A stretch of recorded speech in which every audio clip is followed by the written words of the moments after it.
And mind you doon sa mga nagpupumilit na si President Bongbong Marcos sa kanyang administrasyon nag-umpisa ang korupsyon, tutulog-tulog siguro kayo sa pansitan. Mula pa po nang naupo si Cory Aquino hanggang sa sunod-sunod na pong presidente, hindi po nawala ang korupsyon. So doon sa mga nagsasabi na ngayong panahon lang ang korupsyon, hindi lang naman siguro kayo ngayon pinanganak. So huwag niyo pong isisi kay President Bongbong Marcos yan. Napakahirap po at delikado itong hakbang ni President Bongbong Marcos nung isiniwalat niya yung anomalyang yan sa flood control projects. And yet, may mga grupo pa rin dyan na nagsasabi na palabas lang daw itong ginawa ni President Bongbong Marcos. Nakakatawa talaga sila, no? Tingnan ninyo yung grupo ng mga DDS. Umpisahan nyo na kay Sara Duterte. Kung ano-ano pa pinagsasasabi nila, duda tuloy ng taong bayan, siguro natatakot sila dahil madadamay ang ilang miyembro ng kanilang pamilya. Kapag nag-umpisa na yan, investigasyon na yan. Then sinabi ni President Bongbong Marcos, as far as 10 years ago, doon nila iimbestigahan itong anomalyang ito. Kaya doon sa mga nagmamarunong-marunong na nagsimula lang daw ang korupsyon sa panahon ni President Bongbong Marcos, nakakaya naman kayo. Ang dali naman mag-research, no? In fact, nung panahon ni dating Pangulong Rodrigo Duterte, siya mismo ang umamin na talamak ang korupsyon at hindi niya malabanan. Kahit na daw bigyan siya ng 20 taon, hindi niya kakayanan ang korupsyon. Nagbigay pa nga siya ng isang suggestion kung gusto ninyong labanan ang korupsyon, maghanap kayo ng isa pang Marcos. Alam niyo, naiisip ko tuloy, kahit na anong paninira ng pamilya Duterte na inumpisahan mismo ni Digong nung panahon pala ng kampanya, ipinakalat na nila na drug addict si President Bongbong Marcos. Alam ko, deep inside Rodrigo Duterte, alam niyang mahusay na tao si Bongbong Marcos.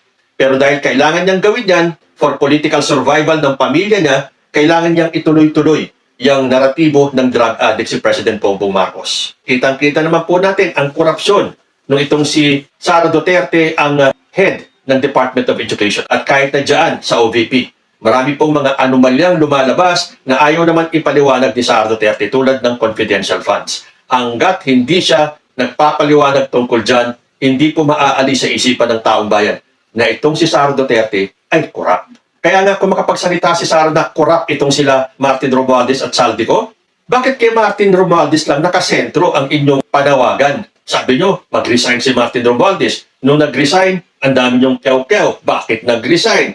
Admission of guilt daw ba yan?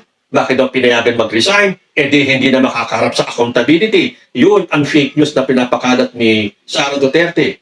Which is, pinabulaanan na po ng Malacanang na sinabi na, speaker or not, Romualdez will not be spared. Pero siyempre, kailangang ipakalat ng mga DDS na moro-moro lang yung ginawa ni President Bongbong Marcos. Diyan tayo makakaalaman. Kaya yan nasasabi ng mga taong pinagbibintangan si President Bongbong Marcos na palabas lang daw itong investigasyon na gagawin. Malamang, meron po silang tinatago. Tulad na lang nitong si Chavit Singson. Nakita niyo naman, nagpa-press con pa siya kung ano-anong pagbibintang ang ginawa kay President Bongbong Marcos. Sad to say, konti lang ang napaniwala ni Chavit Singson. Tapos, ang lakas pa ng loob niya nung sinabi niyang siya ang nagpanalo kay Bongbong Marcos nung eleksyon. Naku, magagalit ang mga DDS niyan. Kasi para sa mga DDS, si Sara Duterte daw ang nagpanalo kay Bongbong Marcos. Aagawan pa ngayon ni Chavit Singson. At siya daw ang nagpanalo kay Bongbong Marcos. Tumigil kayo. Ang nagpanalo kay Bongbong Marcos ay ang taong bayan. Majority or super majority ng taong bayan. At isama nyo na dyan yung milyong-milyong Marcos loyalist. Na kung tutuusin, baliktad po ang sinasabi nila dahil ang mga loyalista ni President Bongbong Marcos ang nagpanalo kay Sara Duterte. Kahit ay pagpilitan nila na si Sara Duterte ang nagpanalo kay Bongbong Marcos, we know the truth. So itong mga taong nito, from Sara Duterte to Chavit Singson, alam naman po namin ang agenda ninyo. Pabagsakin si President Bongbong Marcos. At nang dahil hindi niya ibinigay ang mga kagustuhan ninyo, kung ano-ano nang sinasabi ninyong paninira. Iba na po ang panahon ngayon. Dahil sabi nga nila si Chavit Singson daw ang isang instrumento para mapatalsik si Joseph Estrada sa kanyang pwesto. Nung panahon po ni Joseph Estrada, hindi pa po ganyan ka talamak. As in talamak ang social media. Hindi po tulad ngayon. Kung meron kang question, kung meron kang duda, i-research nyo. Search the internet. At marami kayong makikitang sagot sa mga katanungan ninyo. Huwag kayong basta-basta maniniwala doon sa mga tao hindi pinagbigyan ni President Bongbong Marcos. Huwag kayong basta-basta maniniwala sa mga tao hindi lang napagbigyan ni President Bongbong Marcos kung ano-ano ng paninira ang ginagawa. At bago nga daw magsalita si Chavit Singson, tingnan niya muna yung kanyang nasasakupan.